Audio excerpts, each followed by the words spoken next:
तो मैं बहुत सारे लोगों की आज गलतफहमी दूर कर देता हूँ कि मैथ्स के अंदर मेरा कोई बहुत ज़्यादा तोड़ू फोड़ू मामला नहीं रहता था। लेकिन कुछ चीज़ें मैंने ऐसी करी 10th क्लास के अंदर कि मेरे मैथ्स में आए 97 out of 100 in 10th class कि अगर आपको मार्क्स 80 85 चाहिए तो मान लो आप 2 घंटे पढ़ के निकाल पाते हो। लेकिन अगर आपको यहीं पर मार्क्स 95 चाहिए तो फिर उसके लिए दोस्त 4 घंटे पढ़ना पड़ता है डेली। तुम्हें भी 97 प्लस मार्क्स चाहिए 10th बोर्ड 12th बोर्ड या किसी भी सब्जेक्ट के अंदर, तो तुम यही स्ट्रेटजी फॉलो करो जो मैंने करी इस सब्जेक्ट पर फतेह पाने के लिए।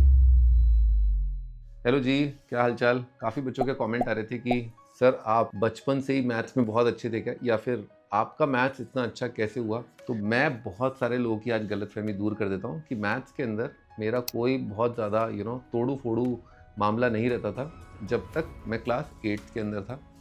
एग्ज़ाम के अंदर एक आध जगह स्पाइक आ सकता है मैथ्स में, शायद कभी केमिस्ट्री के अंदर, मतलब सॉरी साइंस के अंदर, लेकिन जनरली मेरे marks almost Hindi, English, science, social science, maths सबके ऑलमोस्ट एट पार ही रहते थे।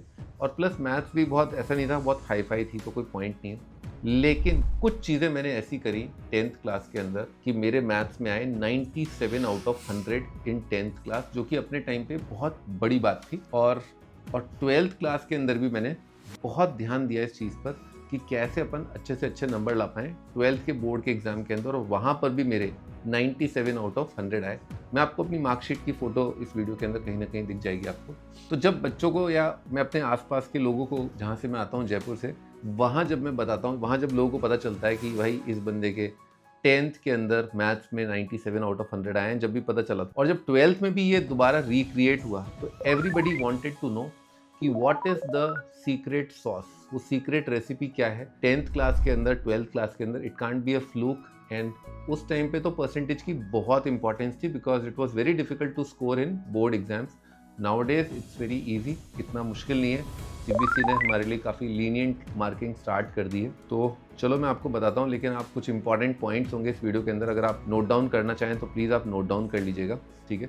साथ साथ है ना, काफ़ी 3-4 चीज़ों का ध्यान रखोगे, सॉर्टेड है। सबसे पहले बात करते हैं कि क्या क्या प्रॉब्लम हम फेस करते हैं जब हम मैथ्स को मास्टर करने की कोशिश करते हैं, या मैथ्स का होमवर्क भी करने की कोशिश करते हैं, या केवल एक 10 क्वेश्चन का सेट करने की कोशिश करते हैं। तो जब भी आपको स्कूल के अंदर होमवर्क मिलता है, तो आपने खुद ने देखा होगा, यही प्रॉब्लम मेरी भी थी, यही प्रॉब्लम आपकी भी होगी, कि स्कूल का होमवर्क करते टाइम पहला क्वेश्चन हो गया, दूसरा क्वेश्चन हो गया, तीसरा क्वेश्चन कहाँ से आया, क्या लगेगा, क्या होगा, पता ही नहीं चला, हवा ही नहीं लग रही है। एक और प्रॉब्लम ये होती है कि मान लो चलो 3-4 क्वेश्चन आपने कर लिए, चौथे क्वेश्चन को आपने स्किप कर दिया, और आपसे जितने क्वेश्चन हो रहे हैं आपने कर लिए, और फिर आपने डाउट पूछ लिए। लेकिन ये फैसिलिटी हर किसी के पास नहीं होती।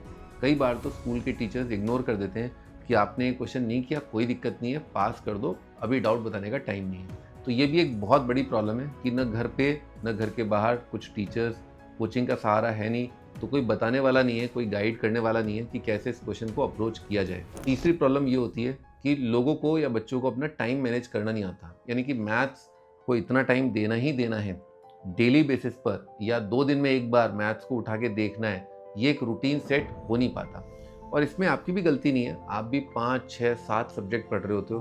अब तो आजकल फ्रेंच भी आ गई है, कंप्यूटर्स भी आ गया है, जो भले 10th बोर्ड के अंदर नहीं है, लेकिन जब 8th 9th के अंदर अपन होते हैं तो एक लैंग्वेज है, फिर फिजिकल एजुकेशन भी होता है। बहुत सारी ऐसी एक्टिविटीज़ स्कूल के अंदर चल रही होती हैं कि मैथ्स जो सब्जेक्ट है, जो काफ़ी इंपॉर्टेंट होने वाला है आगे, वो आप इग्नोर न चाहते हुए भी कर देते हो। एक और कॉमन सिचुएशन है जो तुम लोग की और मेरी सिमिलर टाइप्स है। जैसे आज की तारीख में आपके पास यूट्यूब यानी कि ऑनलाइन और इंस्टाग्राम ऑनलाइन है, तो आप इसका फ़ायदा भी उठा सकते हैं। आप इसका खामियाजा भी आपको भुगतना पड़ता है थोड़े टाइम बाद। मान लो आप एक अच्छा क्वेश्चन जो है वो देखना चाहते हैं, ट्राई करना चाहते हैं, या लर्निंग थोड़ी सी और एक्स्ट्रा करना चाहते हैं, तो you can look at Gemini, you can look at chat GPT. पर बच्चे ऑनलाइन के बहाने आजकल क्या करते हैं, फिर 1-2 क्वेश्चन देखे, लेकिन उसके बाद तुरंत अपना सोशल मीडिया स्टार्ट कर दिया। तो ये एक नेगेटिव पॉइंट मानता हूँ मैं कि आपके डिस्ट्रैक्शंस थोड़े ज़्यादा हैं। मेरे टाइम पर नेगेटिव थे, पर इस तरह के नहीं थे। मेरे टाइम पे नेगेटिव ये था कि मान लो मैं कोई डिफ़िकल्ट क्वेश्चन ट्राई कर रहा हूँ, या कुछ एक्स्ट्रा नॉलेज गेन करना चाहता हूँ, तो हमारे पास डाउट बताने के लिए लोग तुरंत उस टाइम पे हाजिर नहीं थे, हमें वेट करना पड़ता था। तो वो जो वेट करने वाला एंगल है ना, तो वो कई बार क्या होता था, वो थोड़ा फ्रस्ट्रेटिंग हो जाता था, वो काफ़ी डिसअपॉइंटिंग हो जाता था। मन नहीं करता था पढ़ने का कि आगे पढ़ें भी नहीं पढ़ें, इतना टाइम लगेगा जानने में, तो वहीं पर रुक जाते थे।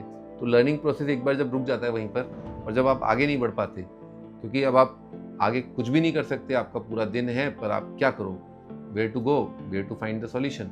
तो वो एक बहुत बड़ी प्रॉब्लम हम लोग फेस करते थे कि तुरंत अपने को जवाब नहीं मिल पाता था। ठीक है, वापस आते हैं उस पॉइंट पर जहाँ पर हम बात कर रहे थे कि मैथ्स का जो डर है वो कैसे ख़त्म किया, कैसे मैथ्स काफ़ी ठीक ठाक स्कोरिंग सब्जेक्ट बनाया। मैं जब 9th क्लास के अंदर आया तो मैंने देखा कि काफ़ी सारे क्वेश्चंस हो ही नहीं रहे, तो मतलब चमक ही नहीं रहा है कि क्या हो रहा है, मतलब तो जबकि 8th क्लास इतना बुरा नहीं था कि 9th स्टार्ट भी ना कर पाओ, मतलब पता ही ना चले, हवा ही नहीं लगे कि मतलब ये कैलकुलेशंस और ये सब फॉर्मूलेज ये सब आ कहाँ से रहे हैं। तो when I started looking deeply, क्योंकि देखो ये टाइम तो तुम्हें देना पड़ेगा, बिना टाइम दिए तो कुछ हो ही नहीं सकता है ना। फ्रैंकली कंप्लीटली अंडरस्टैंड दिस कि अगर तुमने टाइम नहीं दिया सब्जेक्ट को तो तुम कुछ भी नहीं उखाड़ पाओगे। लिख लो, साइन करा लो, मनोज चौहान साइन करके दे दूंगा। तो टाइम तो देना पड़ेगा दोस्त, है ना, उसके बिना कुछ नहीं हो सकता। सो आई वाज सेइंग कि जब आई स्टार्टेड लुकिंग कि यार अंदर घुस करके देखा कि समस्या है क्या, जड़ क्या है, तो पता चला कि 9th क्लास के अंदर काफ़ी सारे चैप्टर्स वो तो एक एक्सटेंशन भरे 8th क्लास के। और अगर आप थोड़े से पेरेंट हो या बड़े हो तो आप भी ये देखोगे कि 11th के chapters they are extension of chapters of class 10th। 12th class replica हो सकती है या एक्सटेंशन हो सकती है। तो यही 2-3 फंडे होते हैं कि या तो आपके चैप्टर्स जो है बेस 10th में होता है, 10th की चीज़ें 9th में होती है, 9th की चीज़ें 8th में होती हैं, एक्सटेंशन होता रहता है, एक्सटेंशन होता रहता है और बेस बनता रहता है और बेस के ऊपर एक इमारत खड़ी होती रहती है। कि जब हमारी गर्मी की छुट्टियां होती हैं उस टाइम पर क्या होता है, अपन गर्मी में एंजॉय कर रहे होते हैं और एकदम से एग्जाम आता है तो हम पढ़ना स्टार्ट करते हैं, लेकिन हम ये भूल जाते हैं कि इन चैप्टर्स का कुछ ना कुछ छोटा मोटा मसाला या कुछ ना कुछ गोदाम में पड़ा हुआ है। वो गोदाम जो है तो 1 साल पहले अपन बंद करके बैठे हुए हैं, वो 8th क्लास का फाइनल एग्जाम था। और आप यकीन नहीं मानेंगे, मैं ये बात बहुत बच्चों को बोलता हूँ, बहुत बच्चों को बोलता हूँ, और सब बच्चे तुरंत जो समझ जाते हैं, जो सुनना चाहते हैं और जो समझदार हैं, सुनते हैं, समझदार हैं, फॉलो करते हैं, वो तुरंत इस प्रॉब्लम को बहुत जल्दी क्रैक कर लेते हैं कि कैसे अपने मार्क्स, अगर 10th उन्होंने कर लिया है, 11th कैसे ठीक ठाक करें, कैसे 11th में वो झटके ना आए, वो हवा के थपेड़े ना पड़े जो एक नॉर्मल बच्चे को पढ़ते हैं। आप नॉर्मल बच्चा भी क्या है, रिवाइज करके नहीं स्टार्ट करता। प्लीज़ आज से गांठ बांध लो कि जब भी आप 9th क्लास का कोई भी चैप्टर स्टार्ट कर रहे हो, उठा रहे हो या कुछ भी क्वेश्चन ट्राई कर रहे हो, एक बार उससे रिलेटेड एक बार किताबें फेंका मत करो पुराने साल की, बहुत काम की आती है, वो रद्दी में नहीं जानती, वो किताबें बेश कीमती हैं, क्योंकि उसमें आपने जो रबर कर रखा है, क्वेश्चन के आगे हिंट लिख रखा होता है, वो देखो 9th क्लास के अंदर आपका ये जो क्वेश्चन है इसमें आपकी हेल्प ऐसे करेगा। तो आप फॉर्मूला वहां से पकड़ो, आपने पकड़ा ही गलत है। आपने 9th क्लास से स्टार्ट किया और आपने 8th क्लास का बिल्कुल रिवाइज नहीं कर रखा है लंबे टाइम तक। That is the real problem. देखो, जब इस तरीके से मैंने 9th क्लास को ओवर किया, यानी कि जब भी मैं 9th क्लास का कोई भी चैप्टर उठाता था, कोई भी चैप्टर पढ़ना स्टार्ट करता था, मैं ज़रूर 1-1.5 घंटे तो ज़रूर एटलीस्ट हर एक चैप्टर के लिए 8th क्लास का पूरा NCERT सॉल्व करता था, अगर कोई रेफरेंस बुक मिल पाए ताकि कैलकुलेशंस और अच्छी स्ट्रॉन्ग हो जाए बिफोर आई स्टार्ट 9th, तो और बढ़िया है। तो ये चीज़ मेक श्योर करने के बाद आप यकीन नहीं मानोगे, 9th क्लास में मेरे को गर्मी की छुट्टी के बाद तो कोई प्रॉब्लम नहीं आई। बस 10th क्लास में मैंने एक डिफरेंट चीज़ ये करी थी कि मैं NTSC की प्रिपरेशन कर रहा था। तो अभी NTSC नाम का तो कोई एग्ज़ाम होता नहीं है, तो NTSC ने मेरे को इस तरह से हेल्प करी कि NTSC के अंदर स्कॉलिस्टिक होता है और एक एप्टीट्यूड या रीजनिंग वाला एग्ज़ाम होता है जिसमें 100 नंबर के क्वेश्चंस आते हैं, और mental aptitude basically. Mental aptitude से मुझे ये फ़ायदा हुआ कि मेरी जो कैलकुलेशंस थी, जैसे 10th में बच्चे बहुत कैलकुलेशंस तो करना चाहते हैं पर स्पीड कम होती है, लेकिन ये जो मेंटल एबिलिटी के प्रॉब्लम्स थे, रीजनिंग के जो क्वेश्चंस थे, इसने मेरी मेंटल कैलकुलेशंस को बहुत फास्ट कर दिया। देखो, मैथ्स के 10th क्लास के बोर्ड के अंदर मैंने एक चीज़ और ऑब्जर्व करी थी कि आप लिख रहे हो, आपको इंग्लिश भी लिखनी है, तो इंग्लिश लिखने में तो आपकी स्पीड और आपके बाकी सहपाठियों की स्पीड सेम ही रहती है, लेकिन जब आप मैथ्स लिख रहे हो तो then it makes real difference. Speed is killing. आपका स्पीड इतना कम होता है कि कई बार आप 3 घंटे के अंदर भी पूरा पेपर नहीं कर पाते हो। उसका कारण बहुत ही सिंपल है दोस्त, समझ भाई कि तू जो क्वाड्रेटिक सॉल्व कर रहा है वो बाकी दूसरे बच्चे जो हैं जल्दी जल्दी उसके रूट निकाल दे रहे हैं और तुम क्वाड्रेटिक के रूट निकालने में टाइम लगा दे रहे हो। इंग्लिश तो आपका टाइम और उसका टाइम सेम है, but real difference comes when you solve questions fast, you do calculations fast, और कैलकुलेशंस तो अल्ट्रा फास्ट होनी चाहिए।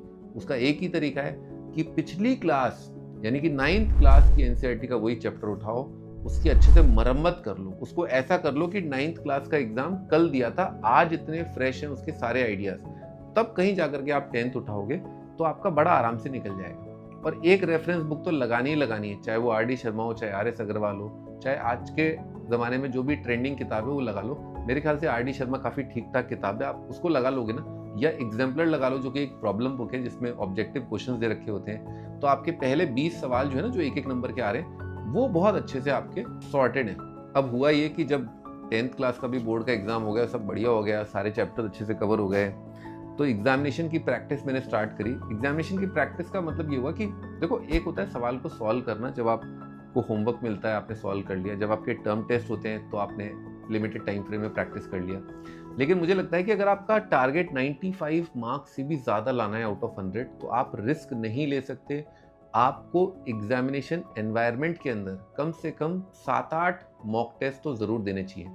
आज की तारीख में मैंने एक और वीडियो बनाया था, ओसवाल बुक्स का एक मटेरियल आता है जिसके अंदर वो आपको 2 अलग अलग सैम्पल पेपर देते हैं, जिनको आप घर पे बैठ के ट्राई कर सकते हो एग्जामिनेशन कंडीशन के अंदर, और आपको वही फील आएगी कि आप रियल अपना बोर्ड का एग्जाम दे रहे हो। आज के ज़माने के अंदर सुविधाएं इतनी ज़्यादा हैं कि बहुत सारे पब्लिशिंग हाउसेज ने इस तरह का मटेरियल निकाल रखा है। आपको बस जा करके मार्केट में दुकानदार से बस ये पूछना है, दुकानदार भी बहुत हेल्पफुल होते हैं कि देखो इस तरह का मटेरियल कर लोगे तो यहाँ से आपकी बहुत अच्छी प्रैक्टिस हो जाएगी। 3 घंटे कैसे स्पेंड करने हैं, कैसे टाइमली पेपर को फिनिश करना है, ये सारी चीज़ें बहुत अच्छे से प्रैक्टिस करने के लिए बहुत सारा स्टडी मटेरियल है। अब 11th क्लास के अंदर जब मैं गया तो मेरी IIT JEE की प्रिपरेशन स्टार्ट हो गई।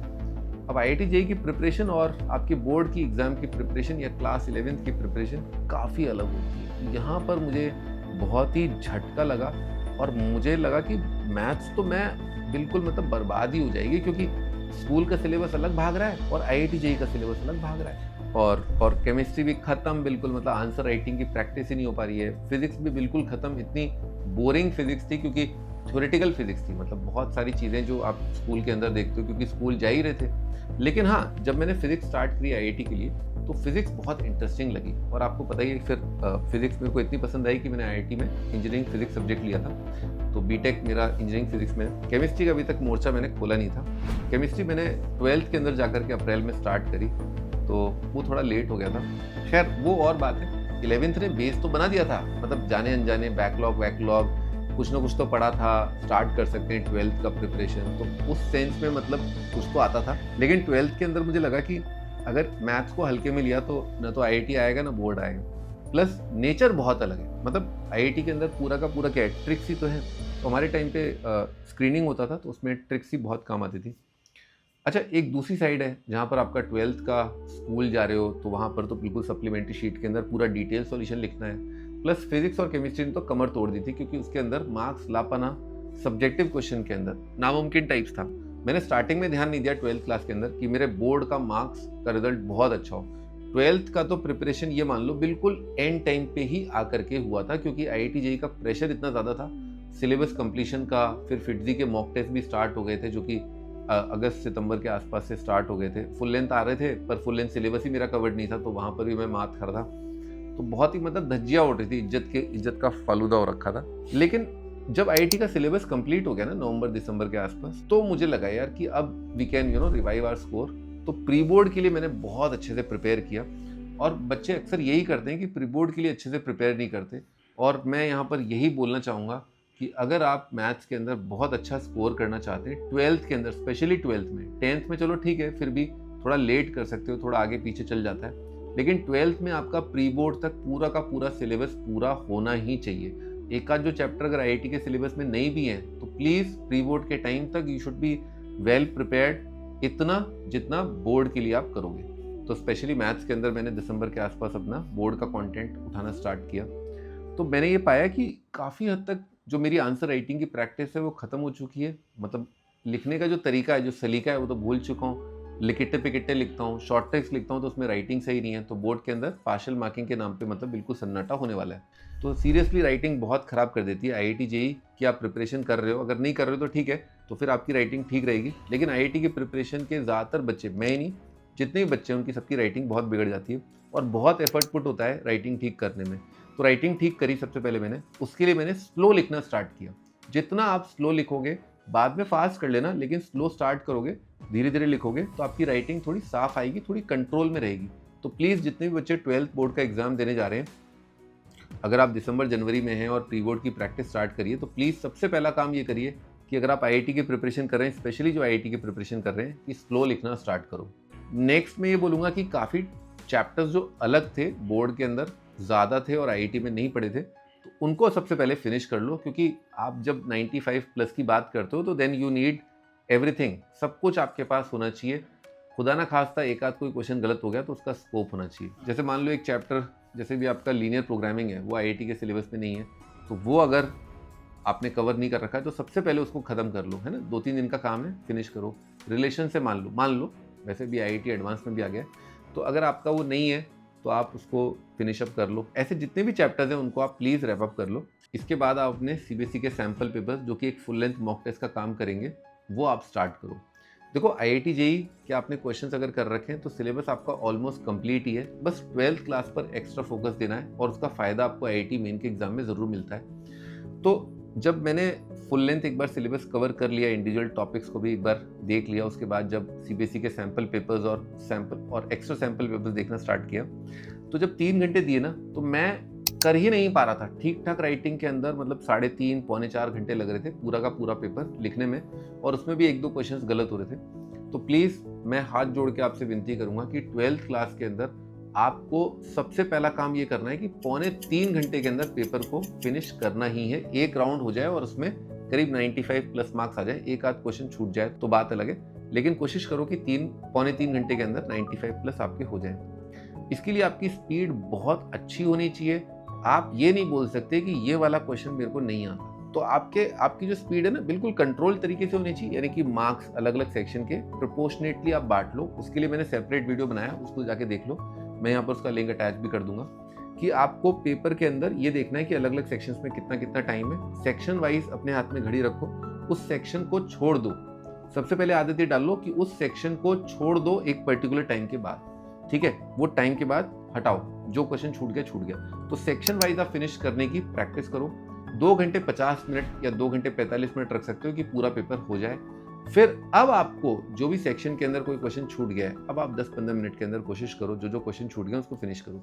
नहीं तो अगर आपने इस तरह से प्रैक्टिस नहीं करी तो आपकी टाइमिंग बिल्कुल फेल है, और अगर आप किसी क्वेश्चन में फंस गए और आपने वहां ज्यादा टाइम दे दिया तो पूरा पेपर आपका बर्बाद हो जाएगा। तो प्लीज ध्यान रखना कि एग्जामिनेशन देने जब जाओ तो उससे पहले कम से कम 5-6 मॉक टेस्ट जरूर देने हैं, और सेक्शन वाइज टाइम एलोकेशन जरूर करना है, नहीं तो प्रैक्टिस भी वेस्ट हो जाएगी।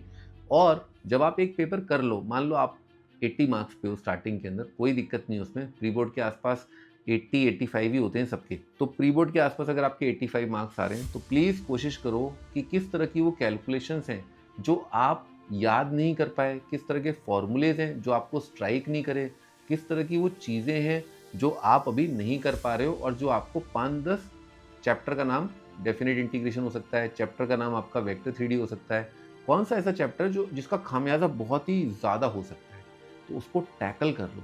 तुम्हारे पास ठीक ठाक टाइम होता है प्री बोर्ड से बोर्ड के बीच में, 2-3 चैप्टर्स भी आप आराम से कर सकते हो। ऐसा करने के बाद अब आप रेडी हो, तो ध्यान रखो कोई भी सब्जेक्ट तुम्हारा डिफिकल्ट नहीं होता। तुम्हें बस ये ध्यान रखना है कि लास्ट ईयर तुमने जो पढ़ा था, जिस चीज़ का एक्सटेंशन तुम आज पढ़ रहे हो, जो चीज़ आज तुम्हारे लिए डिफिकल्ट है, तो सबसे पहले जाकर के 1 साल पीछे के क्वेश्चंस देख लो, उसको बहुत अच्छा कर लो। तुम्हें स्टार्टिंग के अंदर उतनी एनर्जी नहीं डालने की ज़रूरत पड़ेगी जितनी बाकी लोग डाल रहे हैं। दूसरी चीज़ जो सबसे अहम है, सबसे ज़्यादा इंपॉर्टेंट है, you will have to be a very hard worker. उसके बिना तो देखो कुछ होने वाला है नहीं। और मैं बताऊं आपको एक बहुत सिंपल सा फंडा समझो कि अगर आपको मार्क्स 80-85 चाहिए तो मान लो आप 2 घंटे पढ़ के निकाल पाते हो, लेकिन अगर आपको यहीं पर मार्क्स 95 चाहिए तो फिर उसके लिए दोस्त 4 घंटे पढ़ना पड़ता है डेली। उसका कारण ये कि एक पॉइंट के बाद छोटे छोटे से इंप्रूवमेंट के लिए आपको बहुत ज़्यादा एनालिसिस करने की ज़रूरत है, बहुत ज़्यादा प्रैक्टिस करने की ज़रूरत है। आप रिस्क नहीं ले सकते। तो तुम्हें भी अगर 97 से भी ज़्यादा चाहूँगा कि तुम्हारे मार्क्स आएँ बोर्ड के अंदर, तो तुम्हें भी यही स्ट्रैटेजी फॉलो करनी चाहिए जो मैंने करी। मैंने हमेशा एक चैप्टर को ऐसे ही मुंह उठा करके स्टार्ट नहीं किया, उसके देखे कि ये किस चैप्टर का एक्सटेंशन है। पुरानी क्लास में गया, उसको वहाँ जाके स्ट्रॉन्ग किया, रिवाइज किया, रिकॉल किया, कैलकुलेशंस करी, उसके बाद जाकर के इस चैप्टर पे आया, ताकि ये चैप्टर स्टार्टिंग में थोड़ा स्मूथ लगे। सेकंड चीज़, वेरी डिसिप्लिन तरीके से हार्डवर्क पुट किया। कोई भी ऐसा हैंकी पैंकी नहीं किया कि आज कर रहा हूँ कल नहीं कर रहा, कल कर रहा हूँ परसों नहीं कर रहा, और डिसिप्लिन तरीके से प्रैक्टिस करी, एनालिसिस किया, गलतियाँ करी तो जाकर के सुधारी कि यार अब अगली बार ये गलती नहीं होगी, नहीं करनी है वो गलती, जिससे मेरे 95 मार्क्स से ज़्यादा न आ पाएँ बोर्ड के अंदर। तो लास्ट में मैं यही बोलूँगा कि अगर तुम्हें भी 97 प्लस मार्क्स चाहिए 10th बोर्ड, 12th बोर्ड या किसी भी सब्जेक्ट के अंदर, तो तुम यही स्ट्रेटजी फॉलो करो जो मैंने करी इस सब्जेक्ट पर फतेह पाने के लिए। सोने पे सुहागा तब होता है जब आप बहुत ही डिसिप्लिन तरीके से सब्जेक्ट को अप्रोच करते हो। आपने खूब सारे क्वेश्चंस कर लिए, लेकिन इसके बाद एंड टाइम पे ये भी ध्यान रखना है कि PYQ ज़रूर करें, sample paper limited time frame में ज़रूर करें, सेक्शन वाइज अपने आप को लिमिट करें कि हर सेक्शन को आप टाइमली फिनिश कर पा रहे हैं, तब जा करके आपके 95, 97 मार्क्स इस तरह के आएंगे। तो ये थी मेरी मैथ्स की 10th और 12th क्लास की जर्नी। आई होप आपने इससे काफ़ी कुछ सीखा होगा और आप इसको अमल में लेकर के आएंगे, इसको प्रैक्टिस करेंगे और डेफिनेटली इससे बेटर स्टोरी आपकी होगी।